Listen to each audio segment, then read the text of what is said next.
au Café de la Vérité.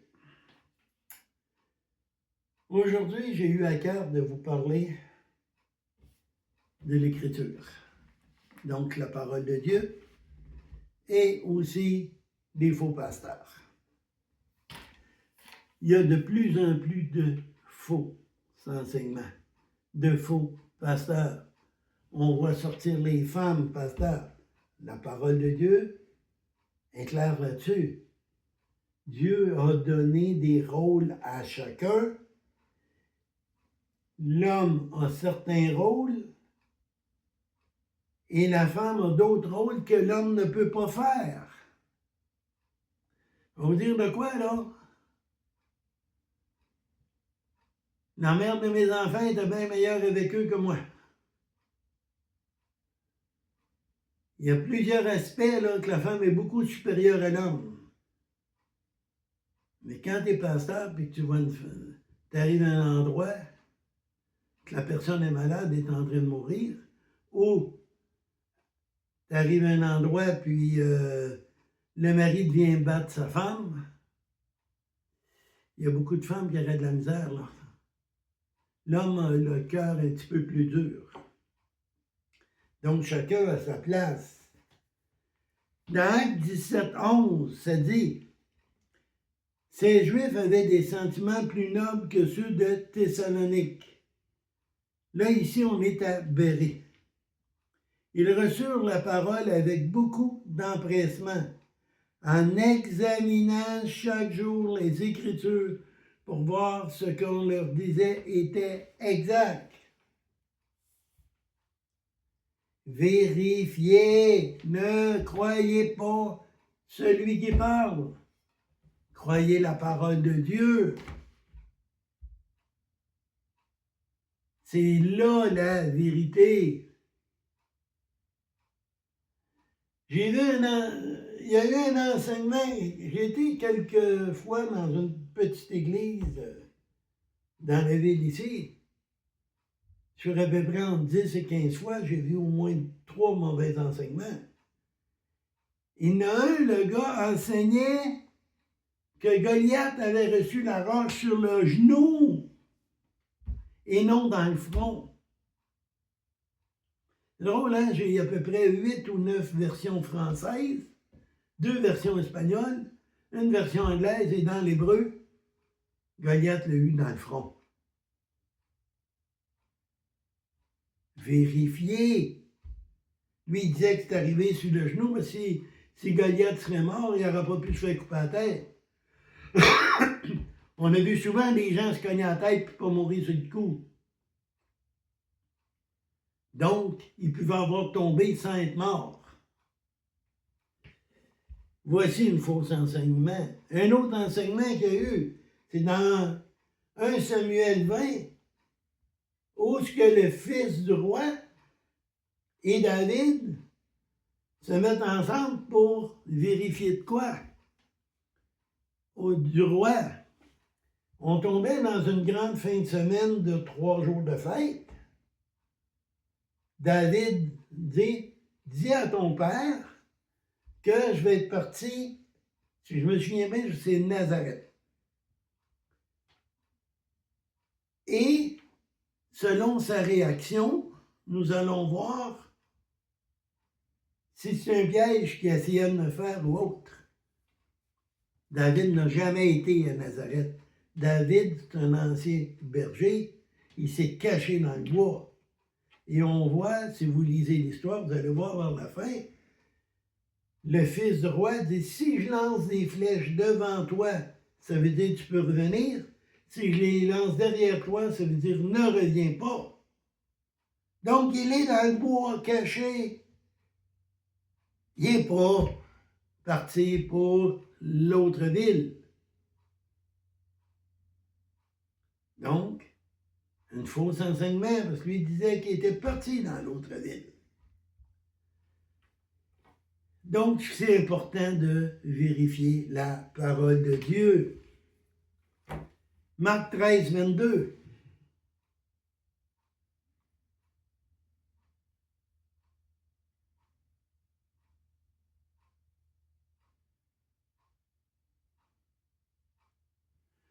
Car il s'élèvera de faux Christ, de faux prophètes. Ils feront des prodiges, des miracles pour séduire les élus. S'il était possible. Au 23, soyez sur vos gardes. Je vous ai tout annoncé d'avance. Jésus nous a tout révélé. On voit très bien les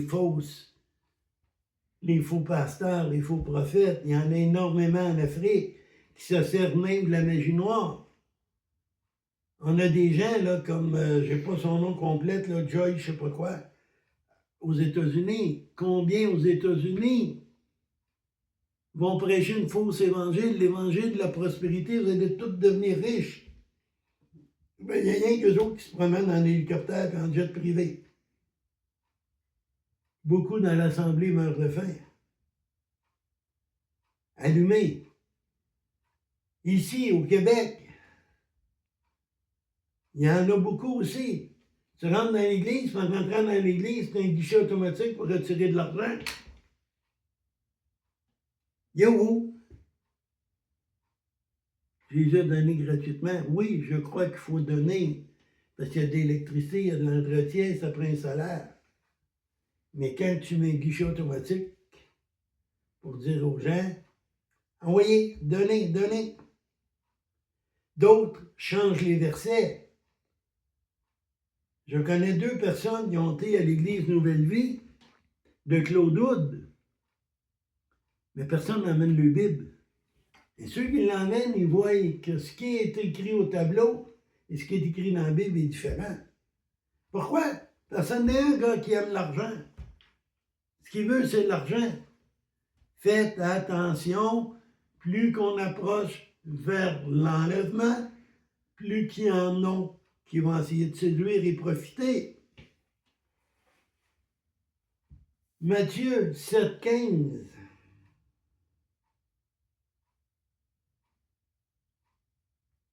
Il se déguise. Gardez-vous des faux prophètes, encore une fois. Il vient à vous dans vêtements de brebis, mais en dedans, ce sont des loups ravisseurs. Donc, ça revient un peu à ce que je vous disais. Et on a un beau loup ravisseur, là, qui s'appelle Donald Trump, qui, lui, nous amène, nous ouvre le chemin à l'Antéchrist, en créant des guerres. Là, il menace tout le monde. Il est en train de préparer la plus grosse récession qu'il n'y a pas eu pour pouvoir imposer l'argent numérique. Il y en a beaucoup de ces faux prophètes. Il se dit chrétien, mais il vient de créer un genre de ministère pour la foi. Mais il met quelqu'un du New Age. Pas une chrétienne. New Age. 1 Jean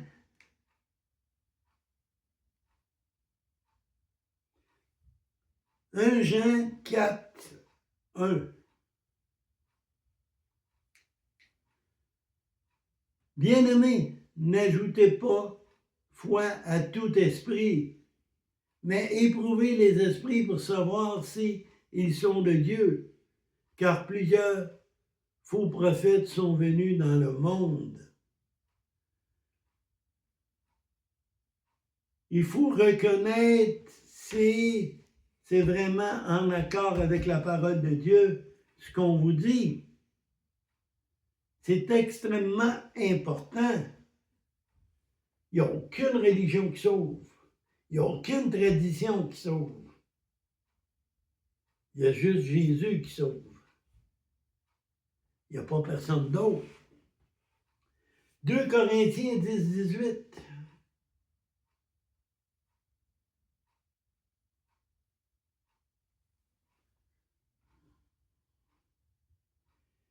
Car ce n'est pas par celui qui se recommande lui-même qui est approuvé.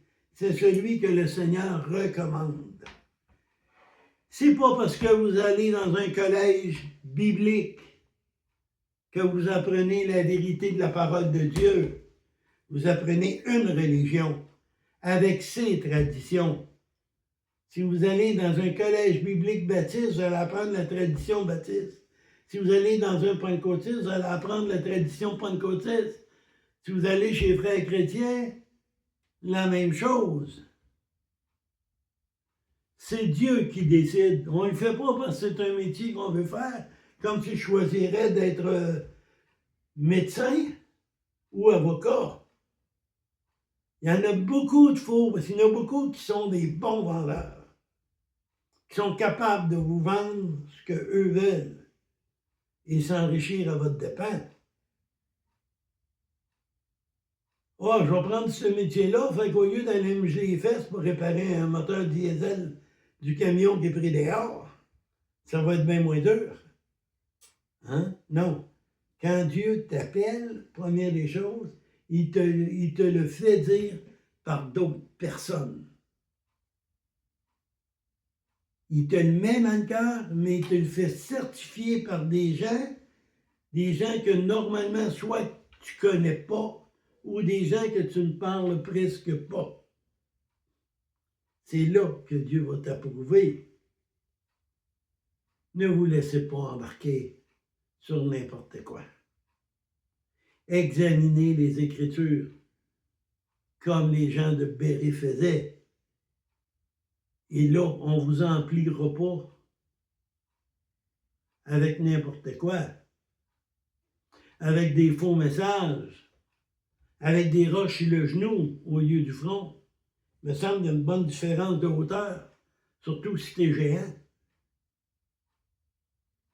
Vérifiez la parole de Dieu, parce que tantôt, en enlèvement, ce n'est pas les religieux qui vont monter, c'est les disciples du Seigneur qu'on retrouve dans Matthieu 28, le verset 19. Allez par tout le monde et faites des disciples. C'est là qui est la vraie épouse de Jésus. Les catholiques se disent chrétiens, ils ne le sont pas. Ils sont matriés, ils adorent Marie, ils prient les morts, ils prient les anges, et non le Père. Par le Fils, ils passent par Marie pour atteindre le Père. Elle est morte, elle est pourrie. Elle va ressusciter en même temps que nous qui avons fait de Jésus notre Seigneur et notre Sauveur. Les Mormons, si tu ne suis pas les livres des Mormons, tu n'iras pas dans le royaume. D'après eux, la Bible dit autre chose. Je pourrais en donner plusieurs comme ça. Mais donnez votre cœur à Jésus. Regardez la parole, scrutez-les, lisez-les. Prenez 10 minutes à tous les jours pour lire 3, 4, 5 versets. C'est important de vous nourrir de la bonne parole. Gardez la foi en Dieu. Il a donné son Fils mourir à la croix pour nos péchés. Demandez-lui pardon. Reconnaissez que Jésus est le seul chemin, qu'il n'y en a pas d'autre façon d'être sauvé. Priez. Demandez à Dieu de vous éclairer. Demandez à Dieu de ne pas vous laisser embarquer par de faux pasteurs, de faux prophètes. Que l'Éternel vous guide dans sa vérité.